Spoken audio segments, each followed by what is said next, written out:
반갑습니다. 방금 소개받은 원자력공학과 김용수예요.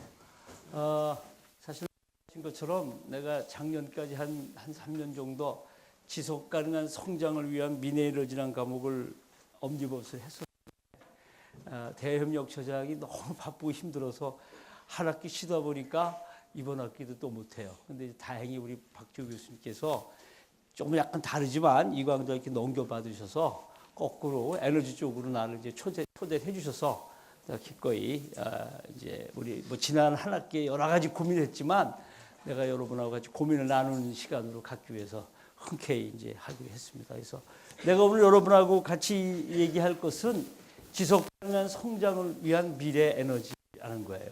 여러분도 아마 에너지 얘기 많이 들었을 거예요. 화석 연료 고갈, 지구 온난화 이런 것들을 보면서 도대체 원자력 후쿠시마 사고 났죠.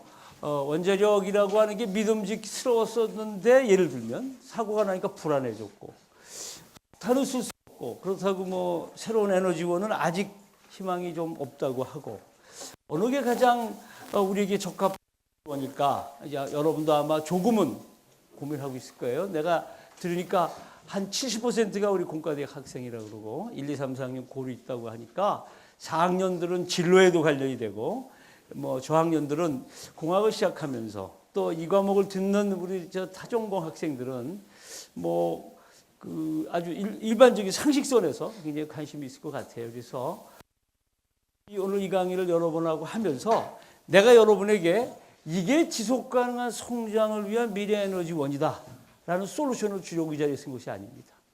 여러분과 함께 고민하고 여러분이 이 강의를 마칠 때쯤 무엇이 방향이고 우리가 무엇을 고민해야 되는가를 여러분이 안고 갈 거예요. 사실 내가 이 지속가능한 성장을 위한 미래에너지라는 과목을 한 학기 동안 할 땐 맨 마지막 주에는 모의 시민 포럼을 했어요.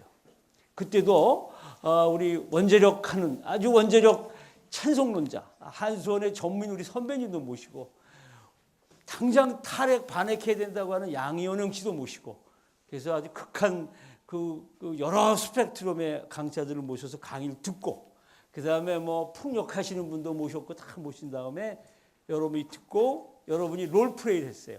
여러분 선배들이 나는 원자력 공자로서 나는 시민운동가로서 환경운동가로서 난 정부 정책가로서 나름대로 의견을 이제 소화하면서 포럼을 했고 그 포럼을 듣고 학생들이 턴페이퍼를 냈어요. 나는 지속가능한 성장을 위한 미래는지 이것이라고 생각한다라는 그렇기 때문에 지금 지난 학기에 했던 걸 한 시간에 이렇게 압축해서 하는 꼴인데 분명히 여러분한테 얘기하려고 하는 것은 여기서 솔루션을 찾아갈 것이 아니고 여러분에게 내가 화두를 던지는데 그 내가 오늘 여러분에게 소개하는 내용을 보면 이 어떻게 미래 지속가능한 성장을 위한 미래 에너지를 스스로 찾아갈 건가. 나중에 여러분이 정책 입안가가 될 수도 있고 나중에 연구자가 될 수도 있고 그죠? 또 나중에 어느 발전회사의 직원이 될 수도 있고 할 때 우리가 머릿속에 그려야 될 것은 여러분 후세 여러분의 아이들의 세대를 위해서 무엇을 어떻게 해줘야 될까 같이 고민할 수 있는 그런 계기를 만드는 장으로 좀 하려고 해요.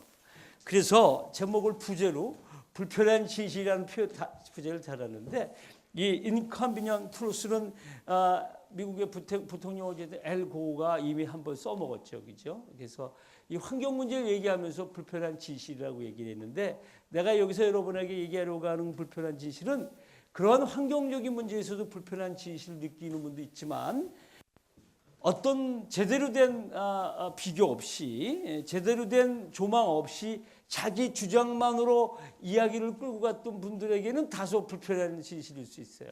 그래서 그냥 여러분에게 내가 이런 제목이 지속 가능한 성장을 위한 미래 에너지의 논의 속에 늘 담겨 있다라는 얘기예요. 여기서 이 강의를 듣고도 이렇게 마지막 모의시민 포럼을 해보면 많은 스펙트럼을 가진 걸 알 수 있어요.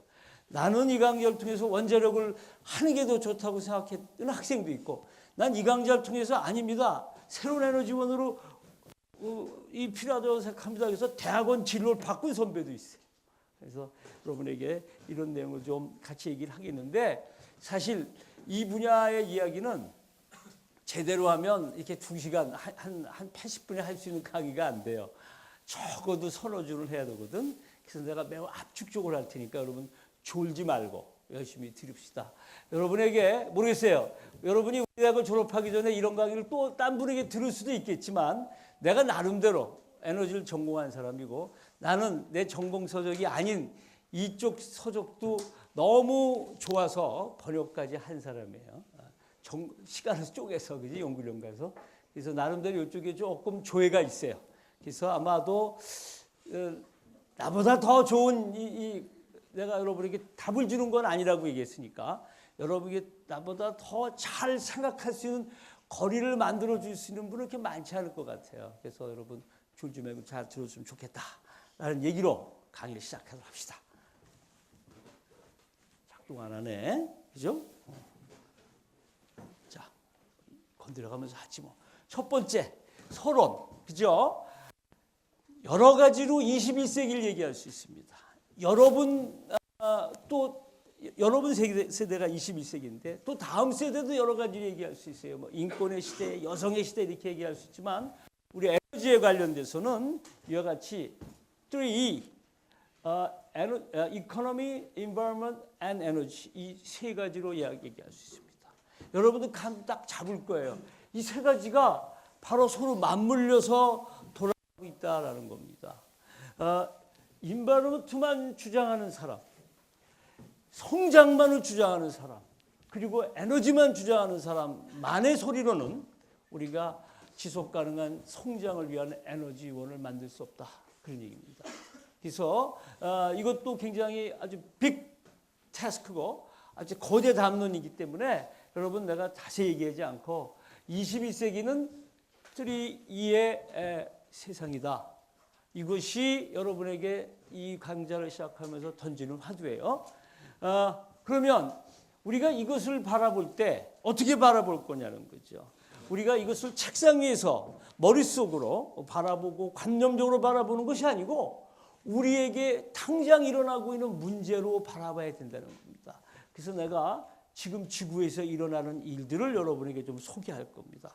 그걸 보고 나면 과연 우리가 지속 가능한 성장을 위한 요소들은 어떤 것이 있는가? 아마 이 세 가지로 environmental, economic, social 이 세 가지로 검토할 수 있을 거예요.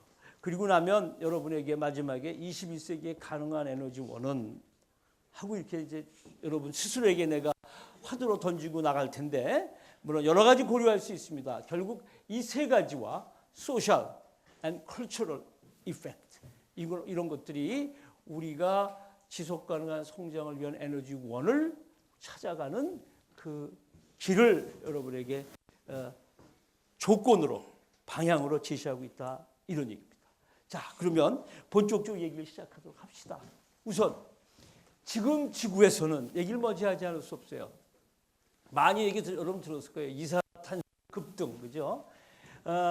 사실 이게 내가 번역한 책이에요. 내가 번역한 책에 나오는 건데 내가 이 부분을 읽고 너무 좋아서 전공 서적이 아닌 저 책을 딱 잡고 일주일 만에 읽은 거는 이게 처음이에요. 그래서 출장을 가면서 비행기 속에서 너무 좋아서 저자한테 손들고 미국에까지 전화해서 내가 번역하고 싶다라고 해서 번역을 했습니다. 그래서 사실 내가 저자는 아닌데 신의 마지막 제안이라는 책으로 나와 있는데 그 책을 그대로 번역했어요. 거기는 환경론자이기 때문에 나 같은 원자력공학자도 엄청나게 비난해요. 그대로 다 번역했어요. 그 책에 나와 있는 네 급등 중에 하나가 뭐냐? 이산화탄소의 급등이다. 그런 얘기입니다. 여러분 그 아까 얘기했던 미국의 부통령 엘고아가 인컨비니언트 트루스라고 하는 영화를 만들고 노벨상을 받습니다. 그죠? 그 인컨비니언트 트루스를 내가 여러분에게 한번 보라고 꼭 권하고 싶어요. 내가 이 지속가능한 성장을 위한 미래에너지의 첫 시간은 내가 인트로덕션하고 두 번째 시간엔 이 인컨비니언트 트루스를 같이 봤어요. 아주 굉장히 그 안에서 이 지구에서 일어나고 있는 일과 앞으로의 조망을 굉장히 잘 정리하고 있어요. 노벨상 탈만하다 그런 얘기고 그 엘고아가 잠시 관심을 가져서 그걸 만든 게 아니고 젊은 시절 대학생 시절서부터 그것을 고민하고 정치인이 되고 부통령이 되면서까지 그걸 쭉 추적을 했어요. 그래서 굉장히 잘 나와 있습니다. 내가 이 슬라이드에 몇 개 그 영화에 나오는 장면도 좀 포함시켰는데 거기 전반부에 그리고 모든 환경 문제, 에너지 문제 얘기할 때 가장 먼저 등장하는 것이 바로 이 이산화탄소의 급등이에요. 첫 번째, 물론 여러분 이미 알고 있어요.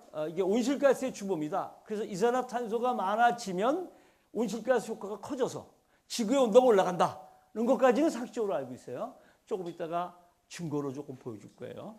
그래서 이것이 이제 급등인데 이게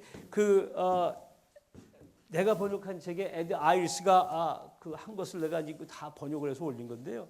인류가 이 당시에 1000년도, 그죠? 1000년부터 쭉 그 이전부터 쭉 인류가 살았던 지구 환경에서의 이산화탄소는 요 정도 280, 300이 안 되는 ppm 정도였는데 산업혁명을 시작해서 급등을 하고 있는 겁니다. 이것이 첫 번째 급등인데 여기서 보면 1800 이전에 400년마다 1ppm, 1800년부터 1940년까지 70년까지는 4년마다 1ppm. 지금은 8개월마다 1ppm 증가하고 있다. 그런 얘기예요. 좀 이따 들여다보겠지만 이것이 무슨 의미가 있는지. 이 급등과 또 하나 우리가 연계해서 생각하지 않으면 안 되는 것이 자연재해입니다.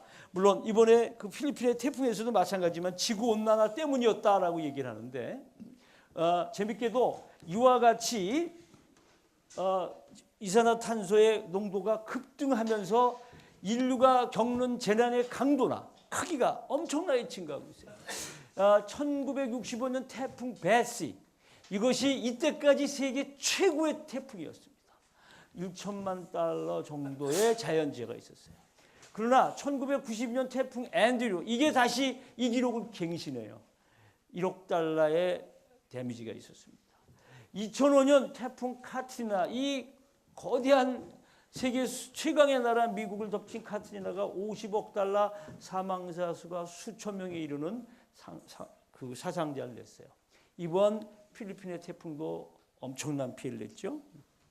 이런 것들이 다 무엇 때문인가? 여러분도 알고 있을 거예요. 그죠? 지구가 온난화돼서 온도가 올라갔기 때문에 지구 전체가 뜨거워져서 태풍이 그만큼 많은 에너지를 품게 되고 그 많은 에너지를 사람이 살고 있는 지구의 대륙에 쏟아내기 때문에 자연재해가 커진다. 이런 얘기입니다. 이런 직접적인 상관관계를 엘고아가 본격적으로 보여주고 있는데 그걸 잠깐 보기 전에 여기서 보는 것처럼 그러면 지구온난화에 의해서 지구가 얼마나 온도가 올라갈 건가 하는 것을 예측한 시나리오들입니다. 이게 이제까지 지구온난화가 시작되기 전에 지구의 온도 평균 온도였다면 이렇게 2000년도까지 이렇게 올라가기 시작하다가 2100년쯤 이렇게 급격히 올라갈 것이다. 이 시나리오는 이제 여러 가지 가정을 통해서 worst case 이만큼 올라갈 것이고, 그다음 best case 이 정도 올라갈 것이다. best case도 이 정도 올라가요, 그죠? 그래서 이렇게 올라갔을 때에는 지금 우리가 겪었던 자연재해뿐만 아니라 지구 온난화의 피해는 훨씬 더 심각해질 수 있다. 이런 얘기죠. 한반도는 어떨까요? 아이러니컬하게도 지구가 평균적으로 올라가는 것보다 한반도의 온난화는 더 빨리 진행됩니다. 보통 1.5배에서 2배 정도 빨리 진행이 돼요. 여러분, 우리가 어렸을 때는 사과는 대구였어요. 그러나 지금은 대구에서 사과가 나지 않습니다. 그죠? 북쪽으로 올라갔죠. 여러분 그것을 많이 들었을 거예요. 자, 지금 몇 가지 예를 들었지만 이것이 또 엘고아가 그의 영화에서 보여주고 있는 겁니다. 이게 알래스카의 그 빙하인데요. 1980년도 이전엔 여기까지 눈이 덮였던 것이 84년, 85년 올라가면서 지금 2000년 여기까지 덮이고 다 녹았다라는 걸 보여주고 있습니다. 그 다음 이거는 스위스의 한 계곡인데요. 빙하가 덮었던 것이 지금은 완전히 다 눈이 사라지고 이와 같이 산 모습이 그대로 드러나고 있다. 그런 얘기입니다. 자, 앞에서 얘기했던 것처럼 그러면 이런 문제를 단편적으로 이해하지 말고 좀 더 종합적으로. 뭐 여러분 과학도가 아닌 사람도 있지만 과학적으로 한번 점검을 해봅시다. 이게 우리 지구의 모습이에요. 굉장히 아름답죠. 너무 아름답죠. 대륙의 모습도 보이고. 여러분 뭐 나는 하느님을 믿는 사람인데 뭐 다른 얘기를 하려고 하는 건 아니고 여러분 TV에서 보는 새로 생물이 살 수 있는 행성이 발견된 것 같다 얘기해도 아무리 그런 것을 보더라도 이렇게 아름다운 곳은 없습니다. 그죠? 이렇게 아름다운 지구가 병들고 있다는 얘기를 하고 있는 거예요. 자, 봅시다. 여러분, 우선 온실가스 얘기를 잘 알 겁니다. 그죠? 태양이 이렇게 왔을 때 대부분이 튕겨나가요. 대기가 없다면 100% 튕겨나갑니다. 그러나 우리 지구에는 대기라는 게 있어요. 그죠? 이 대기라는 게 있고 이 대기가 온실가스로 덮여 있죠. 그래서 들어왔다 되돌아 나가는 기체 이 열을 일부는 막아서 다시 지구로 보내요. 그래서 이것이 온실처럼 열을 담아두는 거지요. 그러니까 적당히 왔다 적당히 뱉고 열을 유지하면 이게 가장 좋은 건데 온실가스가 많아지면 높아지면 열이 왔다가 되돌아가는 양이 줄어들고 열을 많이 킵하게 되면서 지구 온도가 뜨거워진다 그런 얘기입니다. CO2의 증가는 결국 이 온실가스의 농도를 높여서 왔던 에너지를 밖으로 뿜지 못하고 더 많은 것을 우리가 킵하게 되기 때문에 온도가 올라간다. 그런 얘기입니다. 자, 이게 엘 고아가 인컨비니언트 트루스라는 영화에서 시작을 하면서 설명을 하고 있는 겁니다. 당시 자신이 다니고 있던 대학의 유명한 물리학 교수의 강의를 들으면서 이 얘기를 들었다 그래요. 그래서 그 교수가 그때부터 계속 매년 CO2를 측정했다고 합니다. 이렇게 꾸준히 올라가고 있어요. 꾸준히 올라가고 있는데 재밌게도 이게 업앤다운 업앤다운면서 이렇게 하면서 올라가요. 업다운 업다운 업다운 업다운 그죠? 요거는 여러분도 상식적으로 좀 알아둘 필요가 있는데 지구는 숨을 쉬어요. 이 CO2의 얘기로 하면 무슨 소리냐면 여름과 겨울이 반복되잖아요. 그죠? 대륙이 북반구에 더 많죠. 남반구엔 대륙이 별로 없잖아. 그지? 여러분 잘 아는 것처럼 물은 비열이 커서 온도의 변화가 크지 않아요. 그죠? 근데 땅은 어떻게 대륙은 비열이 낮아서 열 받으면 금방 올라가고 열 내리면 식잖아요. 그죠? 그래서 북반구가 해를 많이 받을 때는 온도가 올라갔다가 바뀌어서 이제 남반구 해를 많이 받으면 온도가 뒤로 올라가요. 그래서 CO2의 지구 대기의 농도가 숨 쉬듯 내려갔다 내렸다가 그래서 엘고아는 숨을 쉰다고 표현해요. 들였다 내보냈다 들였다 내보냈다. 그죠? 내보내면 뭐예요? CO2가 많아지는 거지. 그지? 이렇게 하면서 올라가요. 그리고 이것들을 과학자들이 꾸준히 추적을 했습니다.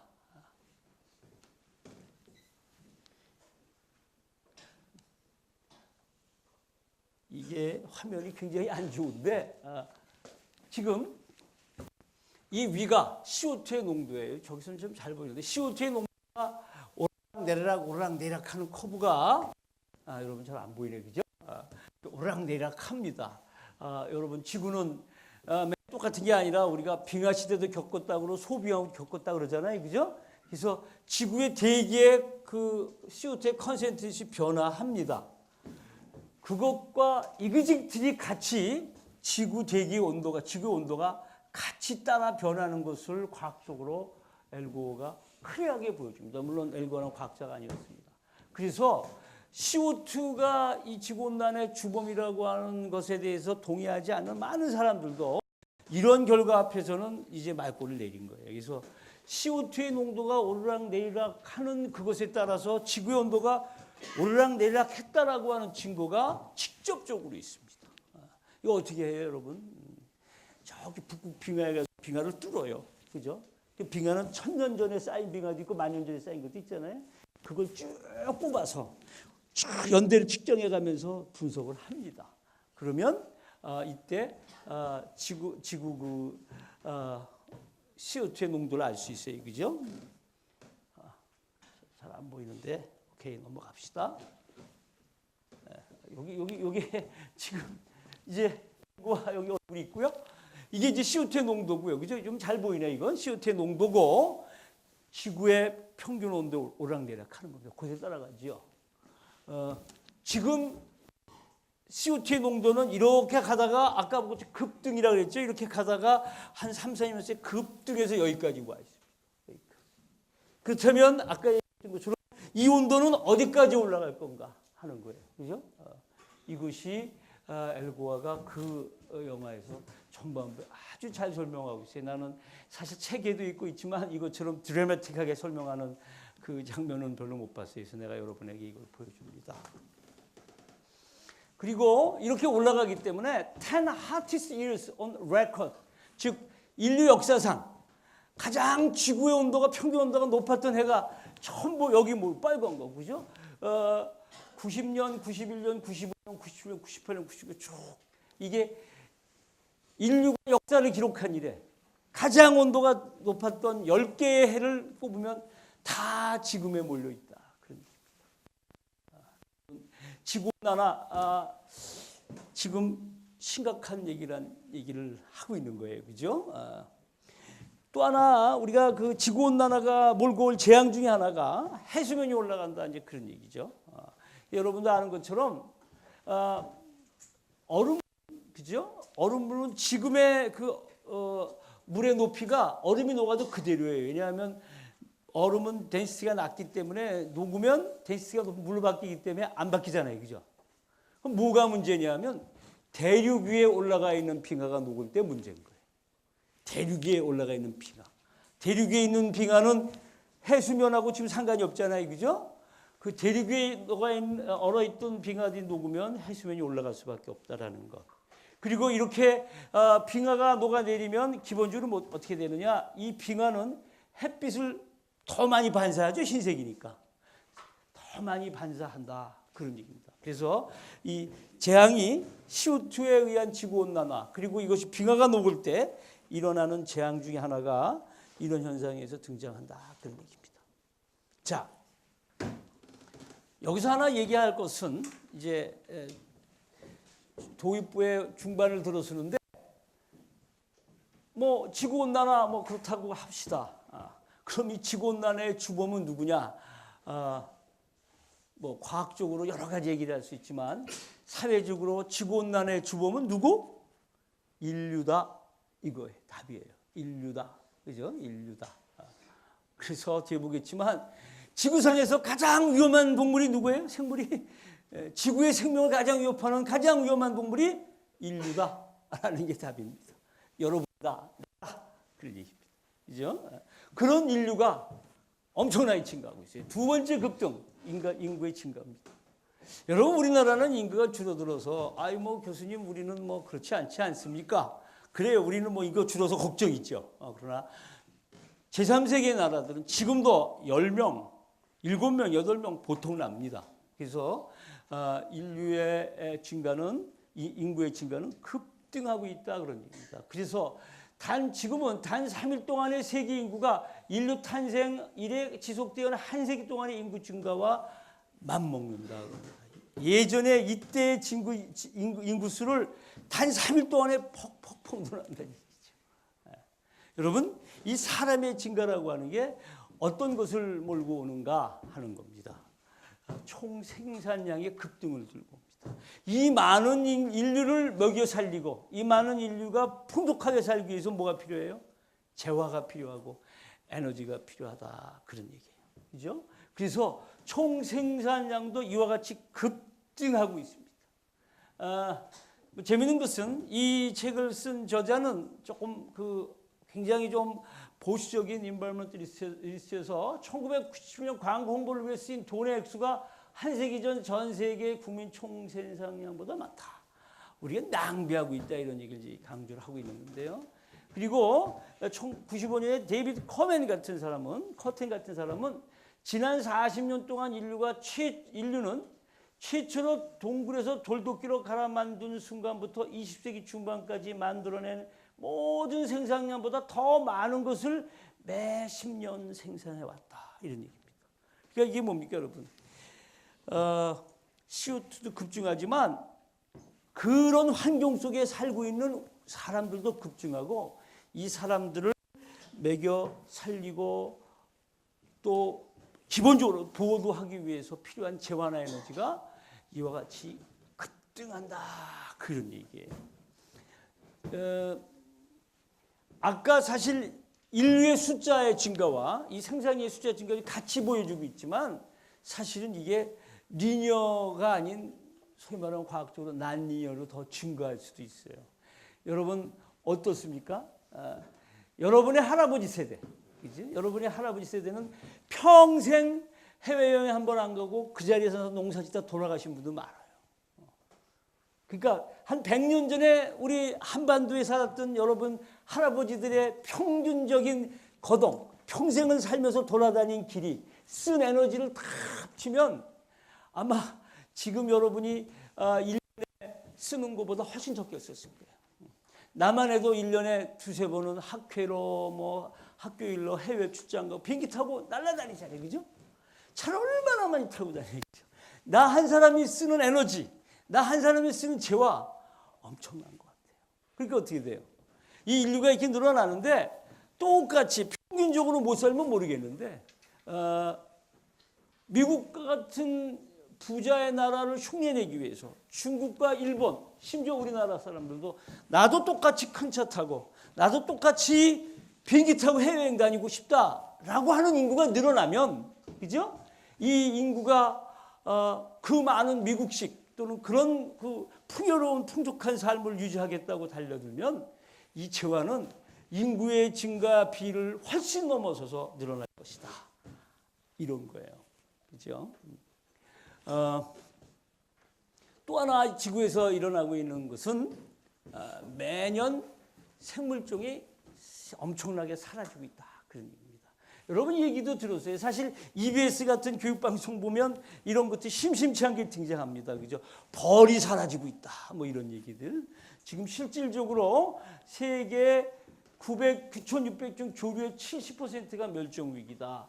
20세기 전에는 307종의 옥수수가 있었는데 지금은 40여 종만 남았다. 578종의 콩이 32여 줄어들었다.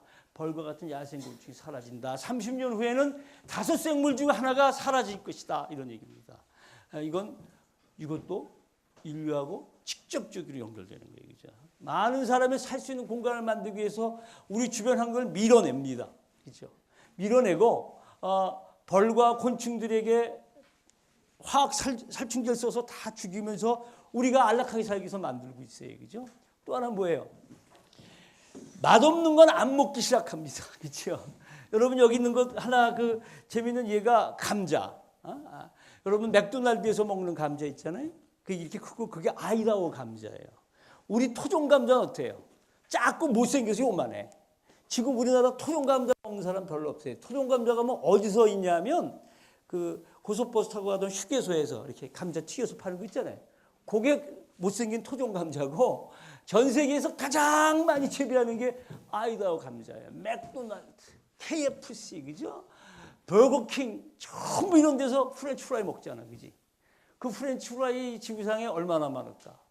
맥도날드, 뭐 버거킹, 그죠? 그래서 지금 감자도 그 많던 각국의 품종이 다 사라지고 인류가 대량으로 소비하는 감자만 키운다. 종이 사라지고 있다는 겁니다. 사실 이거는 생물학적으로 굉장히 위험한 거예요.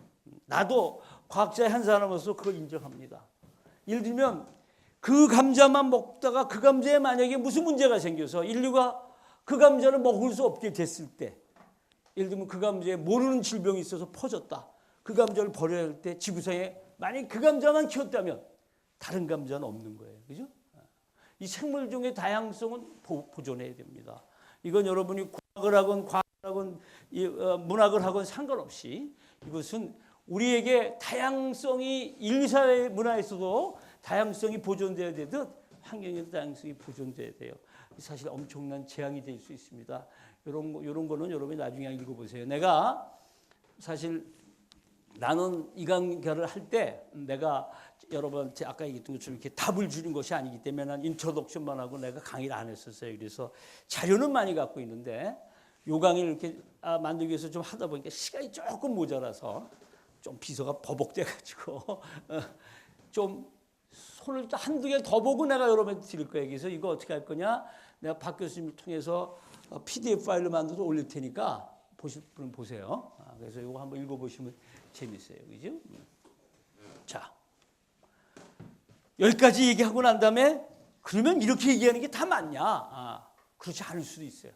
첫 번째, 지금 이런 얘기를 기저로 환경의 비관론을 얘기하는 분들, 예를 들면 야 급속한 인구 증가 5억 명이 만성 적자고 지구온난화 하천의 부양영화 등 이 문제가 되고 유독성 화학물질의 사용으로 아주 장기적인 위험에 처해 있고 생물이 혼합하고 브라브라브라. 그래서 우리 인간은 과거에 공룡을 전멸시켰던 소행성만큼이나 지구상의 가장 위험한 존재가 됐다라는 겁니다.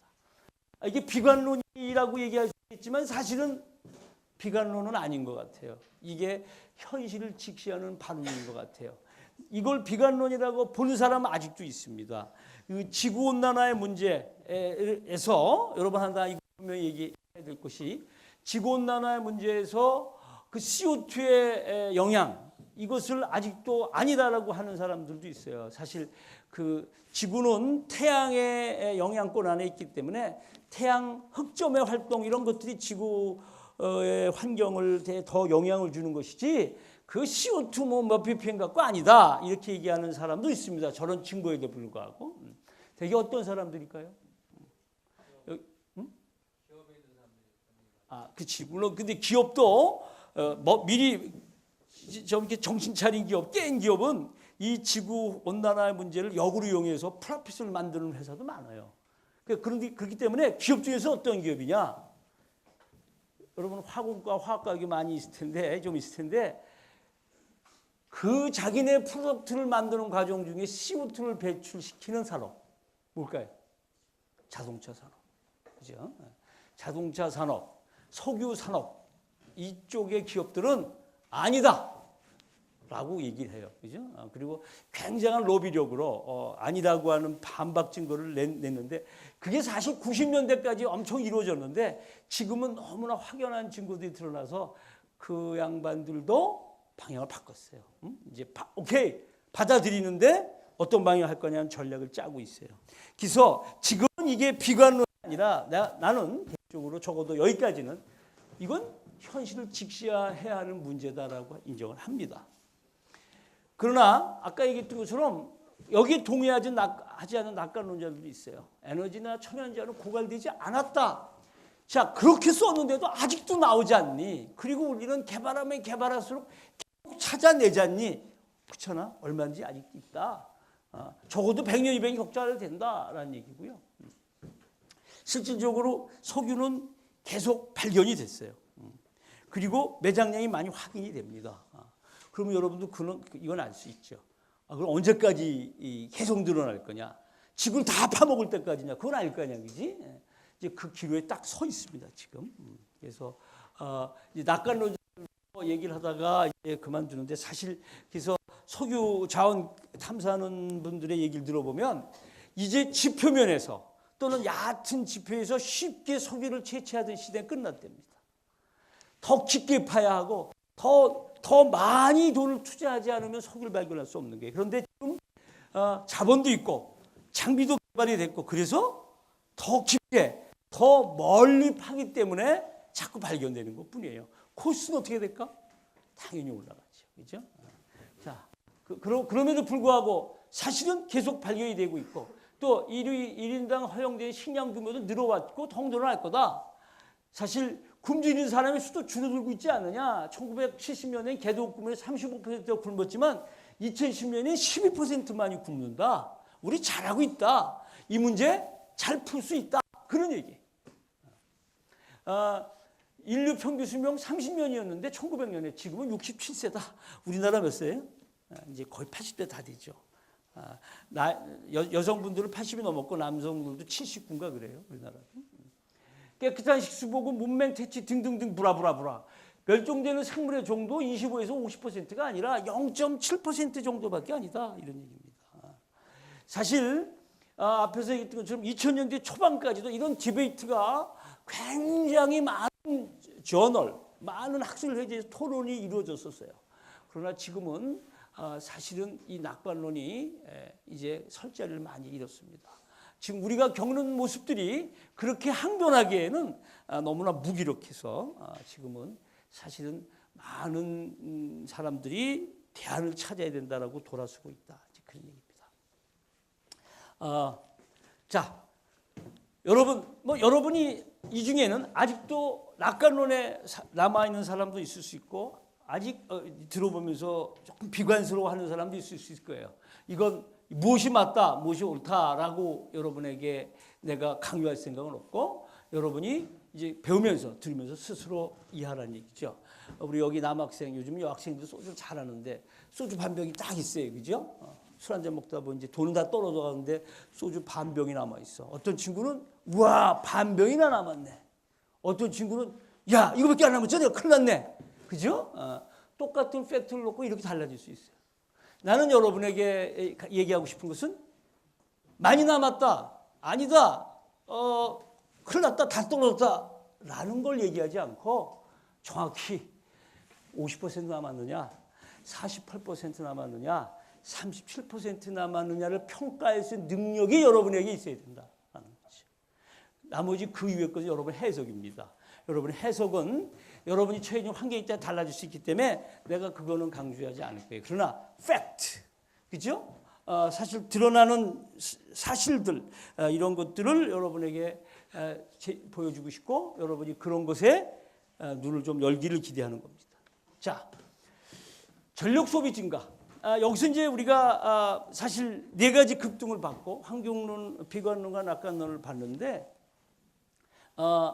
그러면 앞으로 어떻게 될 거냐 이제 우리가 예상을 하는 것이 미래 지속 가능한 성장을 미래 에너지 찾아가는 방법일 거예요. 우리보다 앞선 나라들 한번 따라가 봅시다.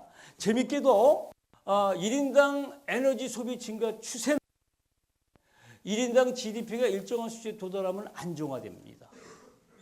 에너지. 그 말은 뭐냐면 아까 얘기했던 것처럼 인류가 늘어나더라도 한 사람이 쓰는 에너지의 양이 계속 늘어나는 건 아니구나.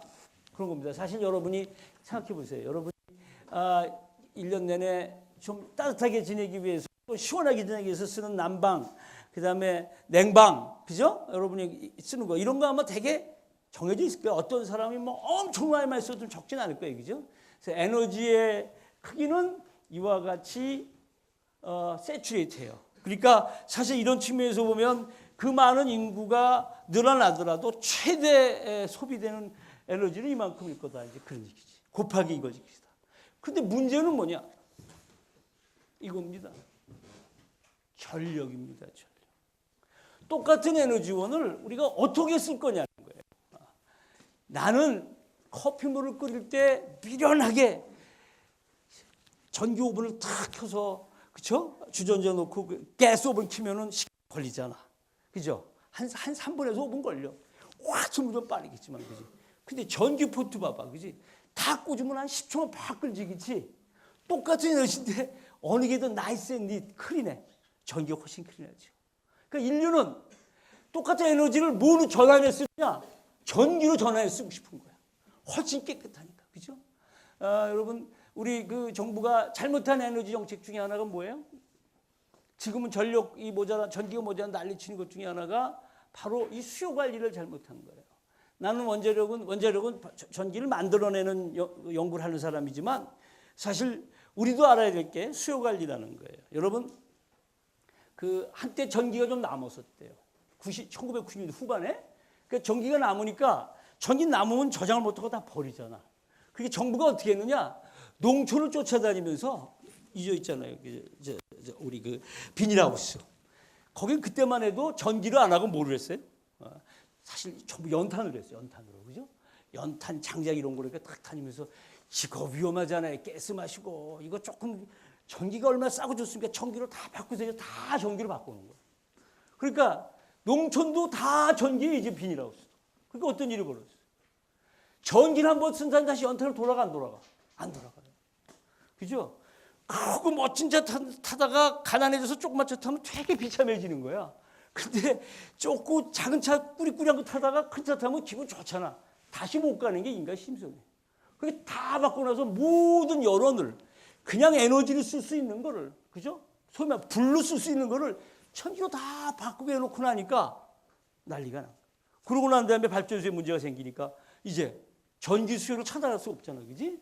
수요 관리의 문제입니다. 똑같아요.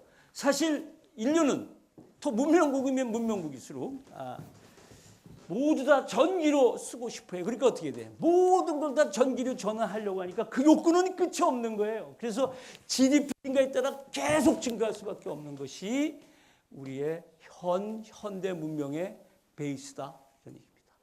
여러분, 여기서 여러분에게 뭔가 암시를 하고 있어요, 그죠? 지속 가능한 성장을 위한 미래 에너지, 밖에서만 찾을 것이 아닙니다. 여러분에게도 솔루션이 존재하는 거예요, 그죠? 아까 얘기했던 것처럼 커피물 끓일 때 미련하지만 시간 두고 슬로우하게, 그죠? 가스 오븐에다 데워 마시는 것이 이 포트에 딱 꽂아서 3초, 5초 만에 마시는 것보다 훨씬 지속 가능한 삶을 영위하게 만드는 여러분의 행동 양식입니다. 소비나 에너지 소비 패턴이나 소비 성향에 대한 여러분의 성찰 없이 야, 원자력이 좋아, 화력이 좋아, 뭐 태양광 에너지가 좋아, 뭐가 좋아 라고만 주장한다면 인류에게는 희망이 없다. 나는 그 여러분이 얘기하고 싶어요. 아까 얘기했죠. 그 많은 인류들 똑같이 살려고 할 때 불가능합니다. 나는 벤츠 타고 다니고 난 제네시스 타고 다니지만 너는 포니 타고 다니고 넌 지하철 타고 다녀 라고 얘기하는 거예요. 그죠? 나는 그렇게 살면서 개발도상국에서 인간 많은 애들이 나는데 야, 니네는 계속 가난하게 살아. 그래 에너지 소비가 적어라고 얘기하면 어떻게 돼? 필요하지 않은 거예요. 그죠? 그래서 나도 사실은 전기요금이 아까워서가 아니고 습관적으로 전기 끕니다. 내가 처장실에서 밤에 있다가도 밥만 먹으러 갈 때도 다 끄고 가요. 여러분도 이런 습관, 그죠? 슬로우하고 여러분 스스로가 이 에너지 문제를 스스로 풀려고 하는 그런 개인 생활 방식에 대한 성찰이 없다면 내가 강의 제목으로 얘기했던 지속 가능한 성장을 위한 미래 에너지는 헛물에 불과해요. 그것이 전제되고 그리고 우리가 무엇을 어떻게 할 것인가라는 겁니다. 이것이 바로 여러분에게 그것을 결정적으로 보여주고 있는 것입니다. 그죠? 그렇다고 뭐 더운 여름에 꼭 에어컨 없이 부채로만 살아라 그럴 얘기를 하는 건 아니에요. 그죠? 그러나 슬기롭고 지혜롭게 에너지 소비도 해야 된다. 이것이 아까 얘기했던 3이 시대에 살고 있는 소셜, 컬처럴 임팩트입니다. 그거 없이 누군가가 만들어낸 전기를 지속 가능하게 나한테 만들어줘 라고 요구하는 것은 공학을 하건 과학을 하건 문학을 하건 법학을 하건 올바른 자세가 아니다. 그런 일 여러분 합니다. 자, 그래서 지속 가능한 성장 얘기를 이제 돌아갑시다. 그렇다면 지금 보세요. 인류 많이 늘어나죠. 소비 많이 늘어나고 그다음에 요구된 죄가 엄청나게 늘어나죠. 이걸 이대로 간다면 여러분 세대가 여러분 아이들의 세대 걸 다 끌어다 써도 여러분은 만족하지 못하고 여러분 아이들의 세대는 그때 아버지 세대가 다 써버려서 나만 하니까 없는 거예요. 그죠? 그래서 지속 가능이라고 하는 말은 뭐냐?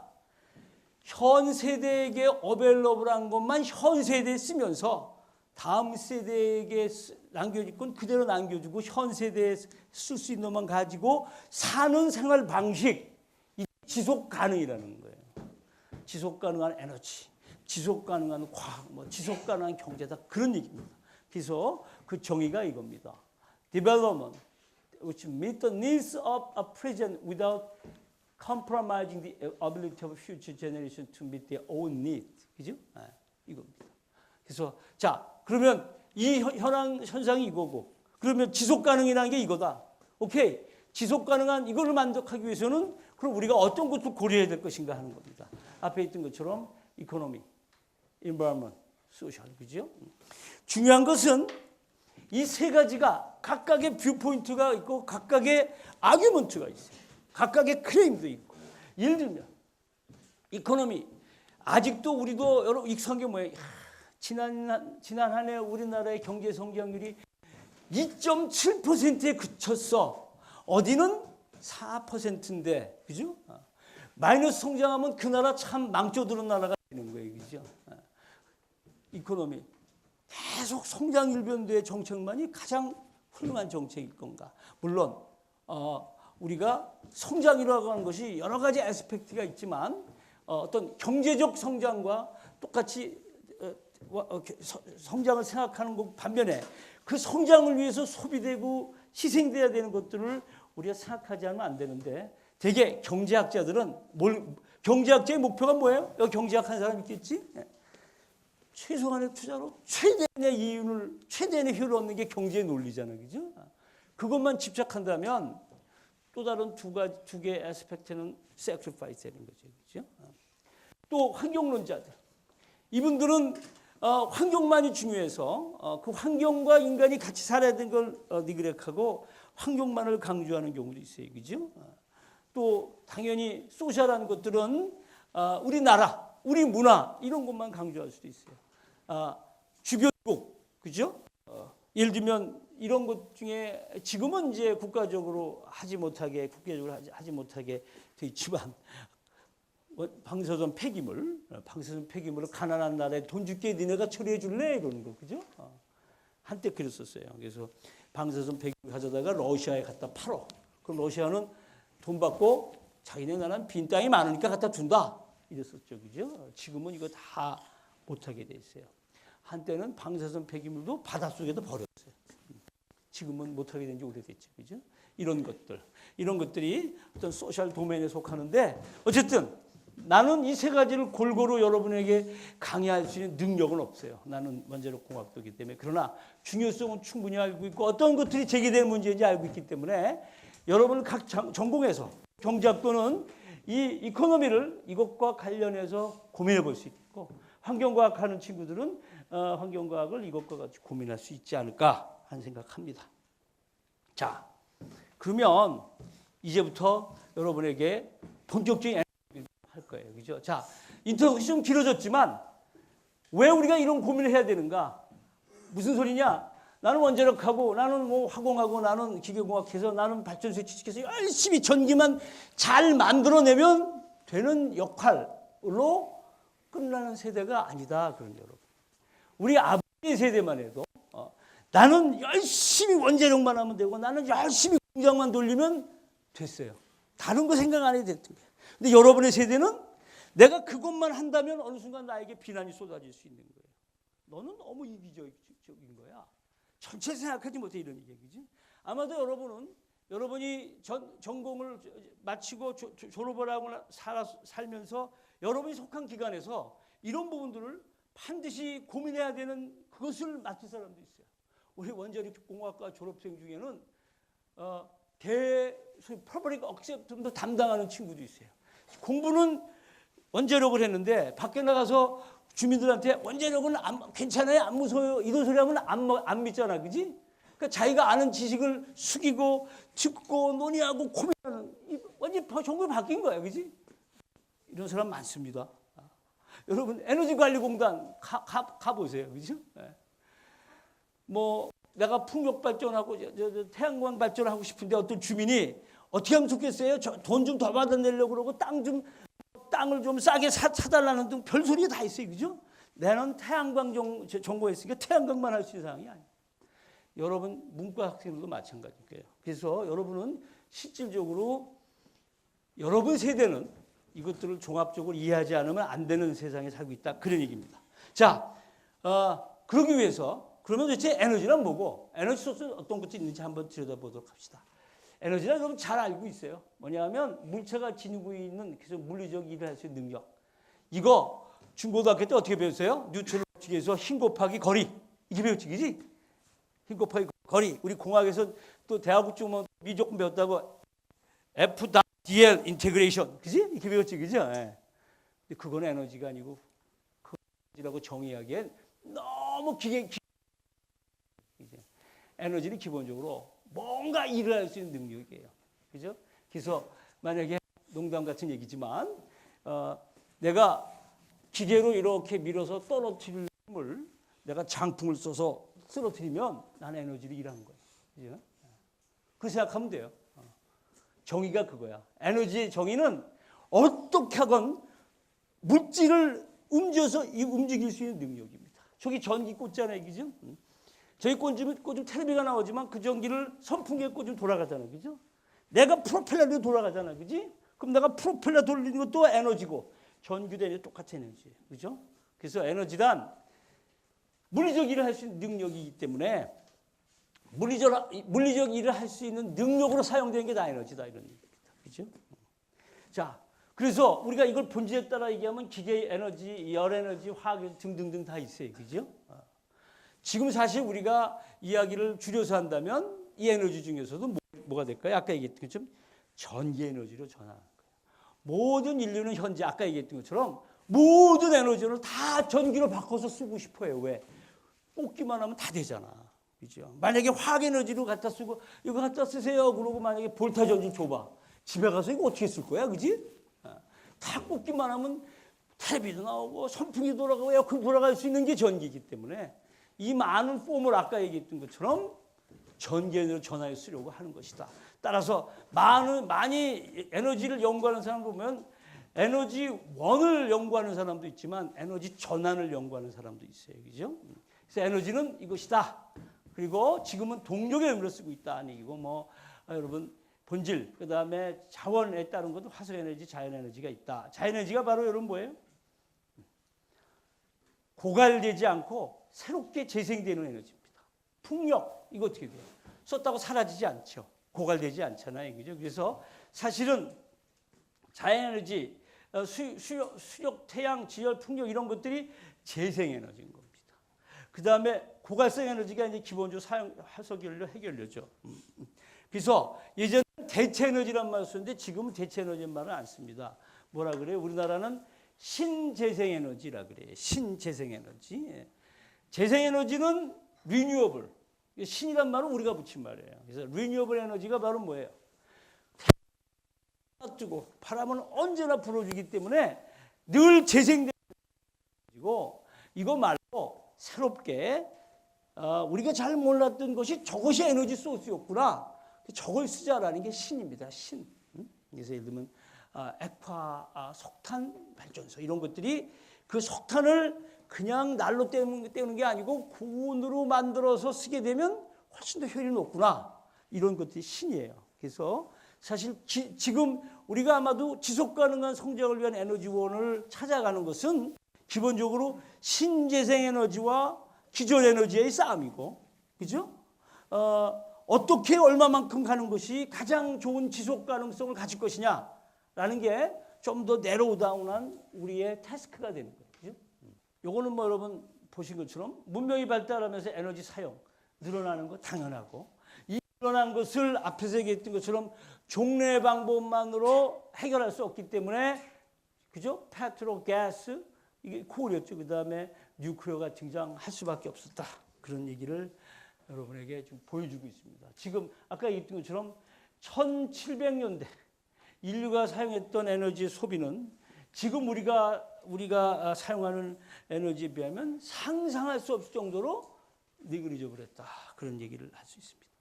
자, 소비 좀 봅시다. 세계 에너지 소비량 연간 80억 톤이고요. 1인당 1.2톤. 1인당 연간 이산화탄소 배출량 4톤.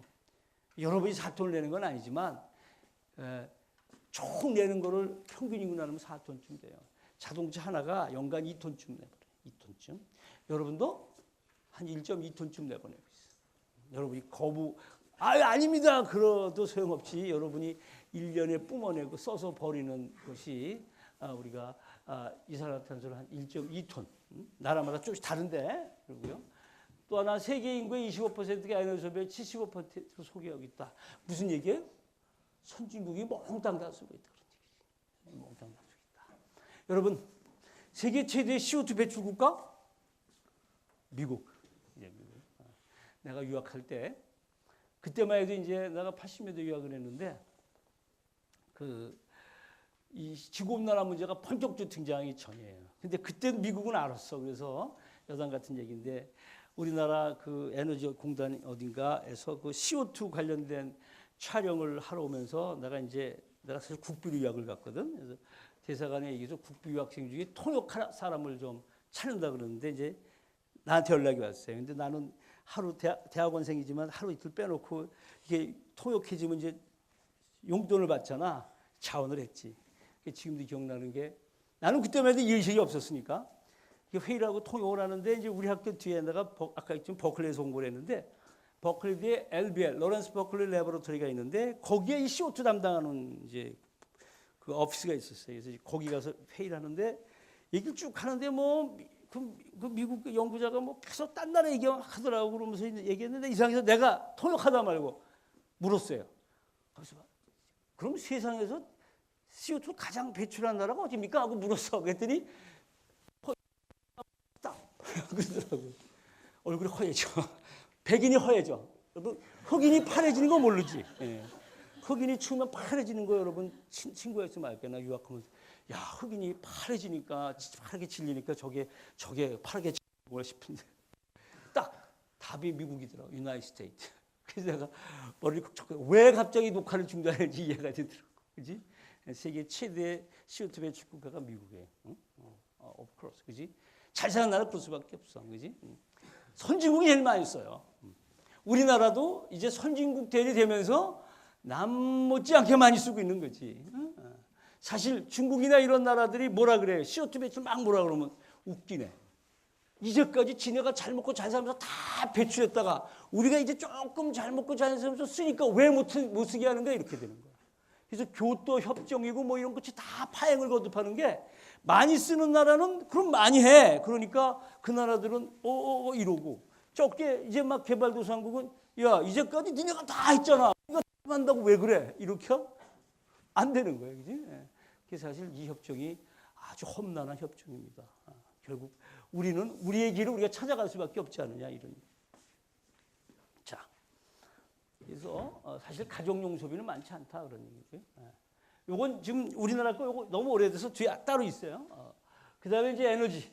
사실 우리나라 같은 경우도 에너지 인식이 급격하게 바뀌었는데 사실 이 1973년 1차 석유 파동 이게 내가 고등학생 때야. 내가 7학번이니까 이게 2차 석유 파동이 내가 군대 가서고 이때 정말 대단했어요. 이 73년 석유 파동 아랍하고 이스라엘 전쟁하면서 이게 석유가 그 당시에 이저 4배로 뛰었지 4배로. 그때 우리가 국민소득 얼마였을까? 그때 우리가 국민소득은 1,000불이 안 됐어요. 1,000불쯤 돼 1,000불. 내 기억에는 내가 중학교 3학년 때 1억 불 수출이 목표였어요. 중학교 1학년 때. 지금은 삼성전자 혼자서 1,000억 불 수출하지. 그지? 그때는 나는 집이 좀 멀었는데 버스 타고 다니면 시청 앞에 이렇게 오늘의 수출 해갖고 보면 7,800만 달러, 7천 이거 올라가는 거 보여, 그지? 내가 중학교 2학년 때가 1억 불 했어, 1억 불. 안 믿어지지, 여러분? 내가 우리 원자력과 학생한테들도 그런 얘기하는데 여러분은 할아버지 할머니들한테 잘해드려야 돼, 살아계시고, 그지? 우리 아버지 세대들이지, 그지? 어릴 때는 일제 시대 살았고, 젊은 시절에는 군대 갔고, 6.25 났고, 같이 가난하게 살았고, 우리 키우려고 엄청 고생했고, 그리고 다 키워서 우리는 되니까 우리는 그래도 아버지 부모한테 약간 효도를 해 그래도 뭐 용돈도 드리고. 여러분 세대는 뭐 조사하면 왜 부모한테 용돈 왜 드려요 그런다며, 그지? 여러분 할아버지 세대는 사실은 말씀 안 하셔서 한번 술 한잔 먹고 이렇게 마이크 들이대봐. 너무 신나올 거야. 일제 시대 때부터. 그치? 내가 어렸을 때 우리 아버지 어머니도 일본말 했어요. 우리 못 듣게 하려면. 왜? 일제 시대 때 초등학교 다녔거든. 여러분 할머니지. 그지? 여러분 그러던 시절이 있었어요. 이때가 이제 내가 기억나는 그때야. 내가 고2 때인가? 갑자기 교실에서 추운 겨울에 저 연탄이 적어둬가지고 그때 연탄 난로잖아, 그지? 뭐 난리가 나고 뭐 이랬던 기억이 납니다. 그리고 이때 갑자기 모든 집에 이제 그때만 기름 보일러는 없었어. 연탄 보일러인데 뭐 연탄이 난리가 나고 있던 기억이 납니다. 지금 2차 석유파동 78년도, 그죠? 그래서 우리나라 같이 에너지 빈국은 에너지 공급의 불안정성이기 때문에 국가 에너지 정책상 전략의 필요성이 대두됐고 에너지 다변화 정책이 들어왔다. 사실은 이때 우리나라가 원자력 발전소를 건설하기로 얘기가 있다가 시급히 원자력 발전소를 건설하기로 결정이 났고 5년, 6년 있다가 1978년에 고리 1호기가 돌아가기 시작했어요. 자, 석유. 아까 얘기했던 그 얘기입니다. 프로덕션. 이렇게, 그러니까 프로덕션이 많으면 값이 내려가는 게 맞아요. 그죠? 근데 요때는 이것도 뭐예요? 석유 파동으로 확 올라간 거예요. 아까 78년. 이게 수급이 안 돼서 그런 건데 어쨌든 아직도 석유는 날 수 있다. 틀린 말은 아니에요. 이게 언제까지 늘어날 거냐는 문제인데 그래서 가격은 안정선에 갈 것이다. 그래서 완전히 경제 논리로만 보면 석유 괜찮은 쏠 수 있어요. 근데 뭐예요, 여러분? 석유를 떼우면 CO2가 나온다는 문제, 그죠? 아까 얘기했던 environmental aspect 때문에 석유의 사용이 지금 굉장히 경고를 받고 있는 거다, 그런 얘기죠. 석탄, 가스, 그지? 가스가 사실은 꾸준히 발견되고 있어요. 아마도 나는 우리가 미래에 정말 모든 에너지원을 리뉴어블 에너지로 할 수 있다면 그때까지의 과정에는 가스의 역할이 조금 더 강화될 수 있지 않을까 생각합니다. 가스가 꾸준히 발견되고 있고 굉장히 가격도 안정 국면에 가고 있다 그런 얘기고요. 일본도 원자력 발전소를 지금 다 거의 다 셧다운했잖아요. 셧다운하고 지금 LNG 가스로 전부 대체해서 쓰고 있어요. 사실 일본은 에너지 사정이 굉장히 안 좋겠지. 그래서 쓰고 있는데 그것도 그 나라도 가스가 별로 없어. 내추럴 리소스가 열악한 나라이기 때문에 그걸 다 외국에서 사와. 그래서 지금 적자 행진을 계속하고 있는 이유가 이제 그거라고 얘기하죠. 가스. 자, 석탄. 이거는 프로덕션도 줄어들고 있어요. 이제 많이 써서 별로 없어. 그런데 가격도 떨어져. 이게 내려가면 이게 올라가야 되는데 왜? 석탄이야말로 CO2 주범이기 때문에 전 세계는 석탄 안 쓰는 방향으로 갑니다. 그렇죠? 그러니까 지금 아까 얘기했던 이코노미뿐만 아니라 인바이러먼트도 생각하지 않으면 안 된다는 얘기고요. 자, 우리가 이제 대안을 생각하는 시간이 좀 되어오고 있어요. 그래서 우리가 대안을 생각한다면 몇 가지 생각할 수 있는데 이와 같이 에너지 소스별로 한번 보자 그런 얘기예요. 그죠? 요거는 내가 만든 게 아니고 우리 원자력 한 분이 만든 걸 내가 따왔는데 뭐 이것은 팩트니까 지금 보면 석유나 석탄, 천연가스 이런 것들은 사용 가능 연수가 앞으로 지구상에 이 정도밖에 안 남아 있을 것이다 그런 얘기고요. 우라늄은 상대적으로 사실 매장량이 확인이 잘 안 됐었는데 최근에 매장량이 많이 확인이 돼서 한 120년까지 쓸 수 있다. 280년인데 이게 지금 이제 추정인데 기본적으로 좀 오래 쓸 수 있을 것이다. 그런 얘기를 하고 있고 온실가스의 환경오염 같은 경우 석탄, 그죠? 석유, LNG, 태양광, 원자력 제일 작습니다. 여러분 어디에 배를 둘 건가 여러분이 하는 거고 이것은 비록 원자력 하시는 분이 만들었다 하더라도 이게 라인은 아니야. 팩트예요, 그죠?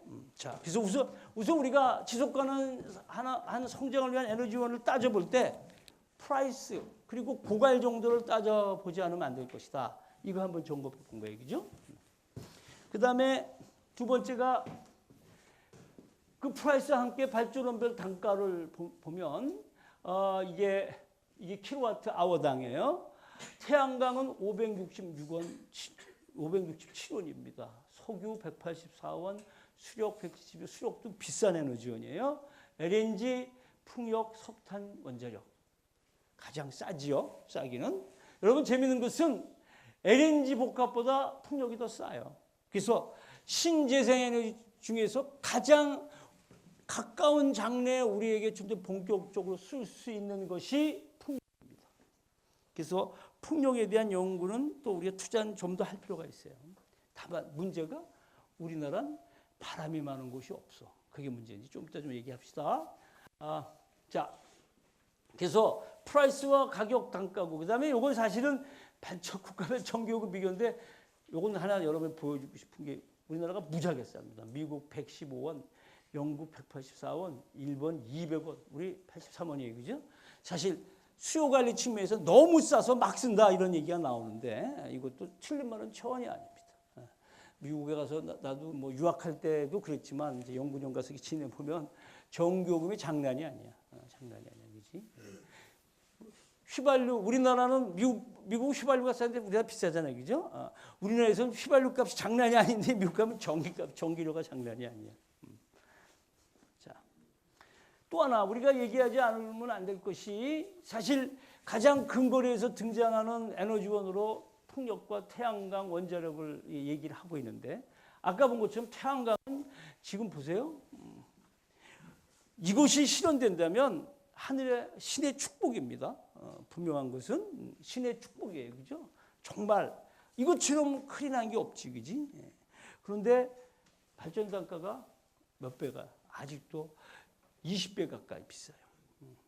만약에 풍력을 하겠다 그러면 내가 그 값을 치르겠다는 각오가 있어야지 이걸 주장할 수 있는 거예요, 그죠? 이제 그런 것들이 여러분 분명히 있는 얘기죠. 이게 2010년 기준입니다. 풍력 별 차이 안 나니까. 사실 이거 우리나라가 좀 싸. 딴 나라는 이거보다 비싸요. 우리가 한 50원쯤에 우리나라가 싸서 그렇지. 전기요금을 싸게 하려니까 이거 싸게 한 것뿐인데 그리고 풍력 중에서 가장 여러분 보세요. 수력은 뭐 이미 아는 거니까 풍력과 태양광 중에서 태양광은 굉장히 지금 효율이 낮아서 굉장히 익스펜시브한 일렉트리시티다 이런 얘기예요. 그죠? 그다음 우리가 원전 기준 면적을 비교해 보면 원자력 발전소 100만 킬로와트예요. 100만 킬로와트면 이게 지금 우리나라 스탠다드인데 우리나라 이제 한국형 원전인데 실제 이걸 내기 위해서 여의도 면적의 10분의 1밖에 필요하지 않아요, 부지가. 그런데 풍력은 이거의 50배가 필요해. 왜 그러냐? 사실 지금 풍력 하나가 여러분 이게 100만 풍력 하나가 보통 한 10만 뭐 10만 5만 이렇게 만들어내요. 꽤 많이 만들어내거든. 근데 그것은 그러면 예를 들어서 이게 100만이니까 이게 한 10만 하면 10개면 되느냐? 그렇지가 않아요. 왜냐? 원자력 발전소는 1년 365일 돌릴 수 있는데 풍력 발전소는 바람이 불 때만 돌아가잖아. 그래서 풍력 발전의 입지 조건은 미니멈 25% 내지 30% 바람이 늘 있는 곳이 좋은 거예요. 여러분 네덜란드 같은 나라는 여러분 바람의 나라잖아요. 풍착이죠. 그 나라가 아주 굿 플레이스야. 굿 플레이스. 그 나라는 풍력 발전 굉장히 많이 해요. 바람이 그렇게 많이 부니까 옛날에는 그게 제일이었어요. 바람이 나면서 뭐 못 살겠다 그랬는데 지금은 그게 그 나라를 먹여 살리고 있어요. 이제 전 세계 풍력 발전 시장 꽉 잡고 있어. 독일도 바람이 많이 불어요. 우리나라는 상대적으로 바람이 없어요. 그 여러분 대관령 고개 이런 데 가면 있죠, 그죠? 거기도 우리나라가 20% 정도밖에 안 불어. 그래서 만약에 이게 100만인데 이게 하나 열을 하더라도 만약에 20%밖에 바람이 안 분다 그러면 5개는 있어야 합치면 100이 될 거 아니야, 그지? 그러니까 어떻게 돼? 용량이 5배가 있어야 돼요. 그래서 실질적으로 그거보다 필요한 숫자가 늘어나요. 우리나라는 그런 면에서 정말 아이러니컬하게도 굉장히 불운해. 바람이 굉장히 안 좋다. 여러분 제주도에도 뭐 우리가 3다라 그러잖아. 바람, 여자, 돌 그렇잖아요. 그 제주도도 독일이나 네덜란드에 비하면 별 볼이 없어요. 바람. 그게 문제인 거지. 그리고 또 하나는 태양광도 마찬가지예요. 여러분 태양광은 어떻게 돼? 면적이 필요하잖아. 면적이. 그지? 그러니까 이걸 하려면 여의도 면적이 10배에다가 설치돼야 돼요. 그럼 여의도 면적이 10배나 되는 땅을 아무것도 안 하고 농사도 안 짓고 버리고 거기다 이거 설치한다? 이것도 난센스지. 그지? 그래서 사실 시골에 가면 사실 제대로 된 신재생 에너지 연구하는 사람들은 농촌 땅에 가서 농사 안 짓고 멀쩡한 땅에 이거 세워놓고 돈 받는 사람들 다 이거 쳐버린다 그래요. 근데 이제 그럼 돈을 받으니까 시골에서 그랬는데 그렇다는 얘기지. 풍력. 이건 또 소리가 굉장히 많이 납니다. 여러분 다 들었을 거예요. 그래서 저게 돌아가는 소리가 그 지역의 동물들이 살 수 없어요. 다 이렇게 밀려난다 그래요. 그래서 내가 지금 원자력 중심으로 얘기하는 뜻은 전혀 아니에요. 그죠? 나는 원자력 공학과 중에서도 아까 있잖아요. 그죠? 해체 얘기한 사람이야. 나 좋아하겠냐 안 좋아하겠냐? 전혀 안 좋아하지. 그치? 내가 올 3월에 국제학술대회를 해체 관련했다가 얼마나 욕을 먹었는데, 그지? 걱정하지 마. 나 지금 여러분 원자력으로 몰고 가는 거 전혀 아니니까. 다만 팩트 설명하기는 것이다. 기술성, 태양광, 풍력 등 기술 개발 중 풍력은 기술이 이제 어느 정도 세츄레이션 돼서 풍력 기술적으로 조금만 더 하면 돼. 태양광 한참 남았어요. 효율이 굉장히 낮아요. 더더군다나 여러분 종일 햇빛 있는 날이 몇 시간? 시간이 몇 시간? 글쎄 밤엔 없잖아. 흐린 날 없잖아. 그지? 서너 시간도 안 되는 게 우리나라예요. 그죠? 만약에 태양이 없는 날이 많은 곳에서는 못 쓰는 거지. 그지? 네팔 같은 나라는 참 좋아요. 우리 학생들하고 봉사단에서 네팔이나 이런 데 갔을 때는 이거 태양광 발전기 해주면 너무너무 좋아요. 그 나라는 높이 있어서 그 안개가 별로 없는 거야. 안개 좀 밑에만 깔리잖아. 그지? 태양광 설치 참 좋아요. 언제적으로 상당히 입증된 기술이다. 우리나라는 설비 이용률이 요거밖에 안 돼. 10에서 15%. 기본적으로 풍력하려면 미니멈 25에서 30은 돼야 된다는 건데. 경제성 아까 봤죠? 자, 발전 방식 장단점. 이거 뭐 내가 여러분에게 얘기하지 않아도 이런 감 잡을 거예요. 그죠? 몇 가지 측면에서, 효율 측면에서, 경제적인 측면에서. 그죠? 수력 발전소 건설비가 많이 들지만 수력은 지형적인 요건이 맞아야 돼. 그죠? 대한민국에 수력 발전소 더 지을 땅이 있을까 없을까? 없다. 지금 우리나라 강원도 골짜기 어디고 조금만 낙차가 있어서 발전소를 돌릴 수 있는 곳에 다 설치돼 있어요. 뭐 오죽하면 소수력 발전이 다 들어있어요. 그래서 수력 발전 더 이상 할 곳이 없다 우리나라는. 그죠? 자, 화력 연료비가 비싸기도 하지만 고가로도 있지만 환경 오염 물질이 배출된다. 원자력 보니까 싸고 뭐 다 좋은 것 같은데 겁나는 거다. 그러지? 위험하다. 그런 얘기죠. 그다음 그 건설비는 비싼데 한 번 건설하고 나면 때 이제 운영비는 싸서 굉장히 경제적이다. 뭐 그런 얘기고. 신재생 에너지. 그러면 태양열 얘기했고 풍력 얘기했는데 이거 말고 뭐 있냐? 바이오매스. 바이오매스 여러분 뭐예요? 바이오매스잖아, 그지? 생물학적인 것들을 분해시켜서 얻는 거죠, 그죠? 미국이 이걸 참 많이 해요. 근데 재밌는 거는 미국이 만약에 바이오매스를 한다 그러면 그 보통 사탕수수라고 뭐 이러잖아요, 그지? 미국에서 필요한 에너지를 다 이 바이오매스를 하려면 미국 땅의 10배만큼 필요하대. 사탕수수 재배 면적이. 그래서 리디큘러스하잖아, 그지? 결국 그 실질적으로 좋은 에너지원이지만 이걸 대형 에너지 소스로 사용하는 데는 한계가 있다 그런 얘기죠. 지열 에너지 이거 이런 게 좋은데요. 우리나라에는 지열 에너지 이용할 것이 거의 없어요. 온천 지역 빼놓고 그죠? 자 태양열 얘기했죠. 폐기물 에너지 이것도 해야 되는데 이거는 할 수 있어요. 그런데 기본적으로 뭐가 문제냐? 이거 잘못 따르면 어떻게 돼? 훨씬 더 문제가 많은 거예요, 그지? 그런 얘기다. 그런 얘기. 자, 그다음에 여러분 많이 알고 있는 연료전지 이거는 기본적으로 아직도 한참 연구 개발이. 물론 연료전지 차가 나오긴 나와요, 그죠? 비싸지, 그지? 그다음에 수소에너지 한참 얘기했는데 수소에너지는 수소를 누가 만들어 줄 거냐? 수소에너지 사람 이렇게 만나서 세미나 한참 하면 막 얘기한 다음에 그런데 수소는 어디서 나지요? 그러면 뭐라 그러는 줄 알아요, 여러분? 원자력에서 해결해 준답니다. 그래요. 원자력에 BHTL이라는 원자로가 있어요. Very High Temperature Gas Cooled Reactor. 그게 수소 생산을 하면서 에너지를 같이 내는 원자로예요. 그러니까 수소 연구하는 사람들은 수소는 누군가 만들어줄 걸 전제하고 연구하는 거야. 그럼 누가 만들어줍니까? 원자력. 그렇게 얘기했어요. 그래서 야 웃기네. 나도 맨 처음에 요즘엔 알고 있는데 처음에 그 소리 듣고 난 다음에 이게 뭐야? 우리 생각도 안 하는데 이렇게 되는 거지. 근데 전 세계에서 그 연구를 하고 있어요. 자 마지막에 이제 석탄 액화가스인데 이게 아까 얘기했던 것처럼 신에너지예요. 석탄을 그냥 떼우지 말고 액화시키면 훨씬 효율을 높일 것이다. 이제 그런 얘기고요. 재생에너지, 풍력, 태양광 쭉 있습니다. 기술 개발 초기 단계, 보급 단계. 태양광 보급 단계는 맞아요. 효율이 낮아서 문제인 거지. 그래서 비싼 거지. 나머지는 기술 개발 단계, 기초 기술 개발, 수소 에너지 여기 다 그래요. 자. 장단점 이거는 예를 들면 지열 우리나라에 적격지가 없다. 태양열 밀도가 낮고 간헐적이다. 보라 그죠? 그럼 내가 다 정리를 했어요. 자, various energy source 아까 본 거고 이 겹쳐서 있어.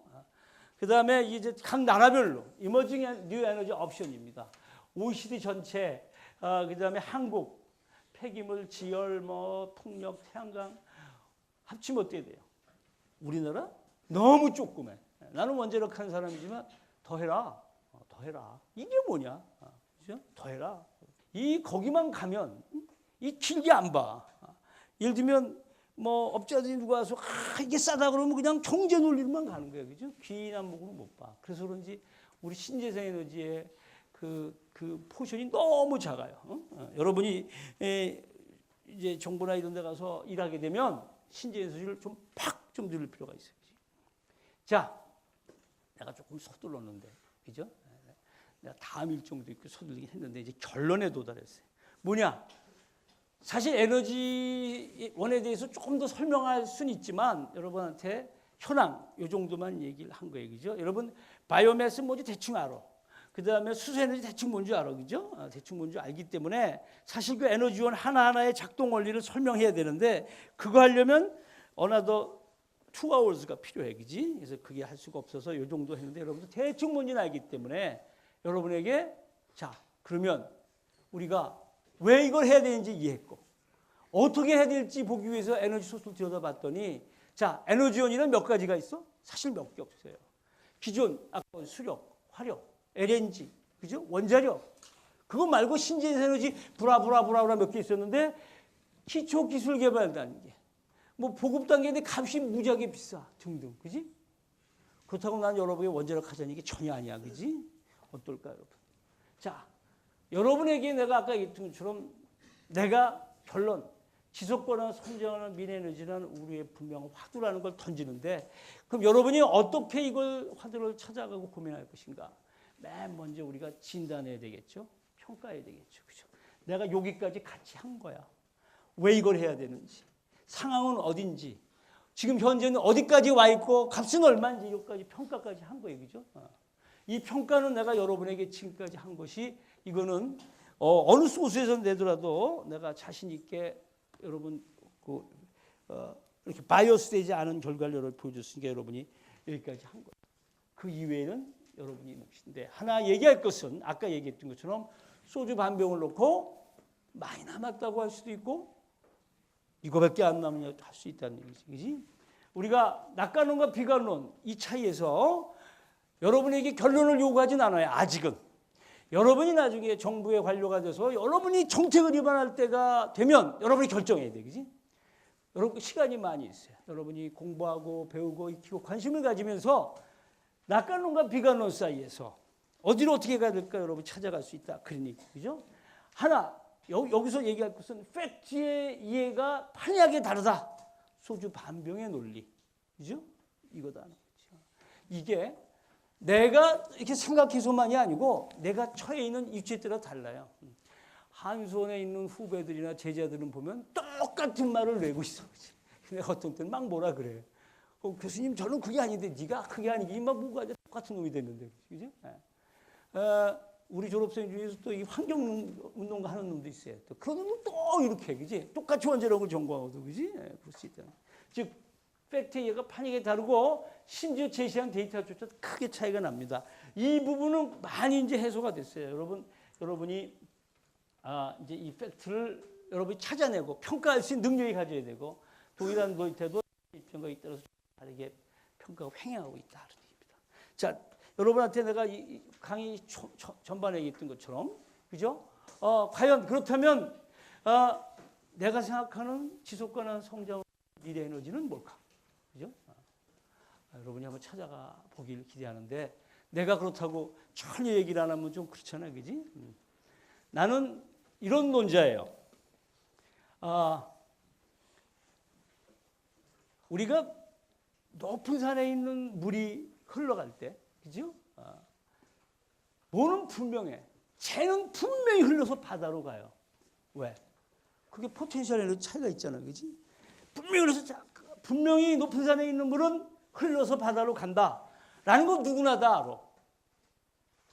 즉, 여러분, 지금 문제가 많은 원자력을 쓰고 있고 문제가 많은 석탄화력을 하고 있지만 만약에 우리가 리뉴어블 에너지로 모든 문제를 해결할 수 있으면 왜 석탄을 태워서 CO2를 만들고 왜 무시무시한 원자력을 하겠어? 안 무시무시하지만, 그지?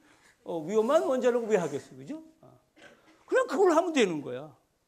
결국 그것이 바다고 지금 살고 있는 것이 우리의 중간이라면 어디로 어떻게 그걸 찾아갈 것인가가 우리의 지혜인 거지. 그래 안 그래? 그래요.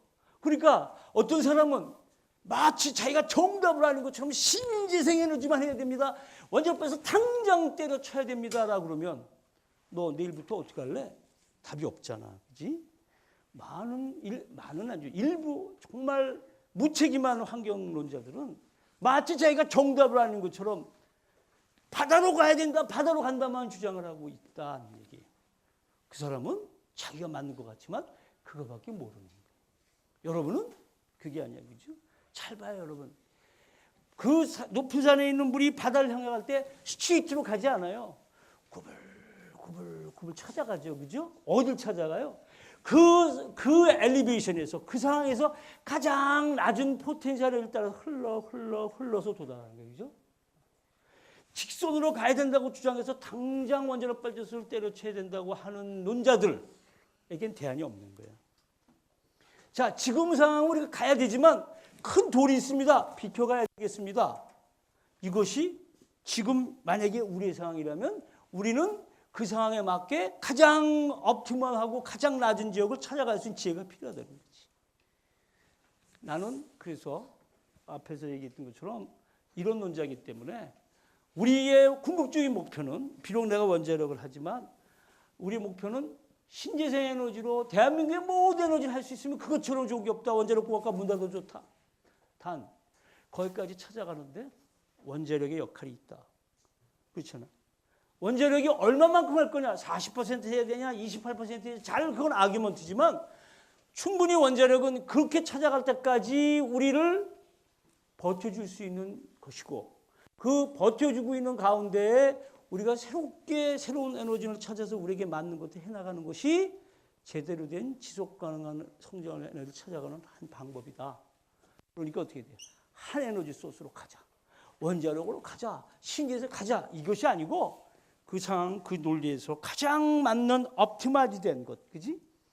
많은 것을 세크리파이스 하지 않고 적절한 세크리파이스를 통해서 우리의 미래를 담보할 수 있는 길을 찾아가는 것이 지속 가능한 성장을 위한 에너지를 우리 여러분 시대의 여러 후배 아이들을 위해서 이 땅에 심는 한 방법이다.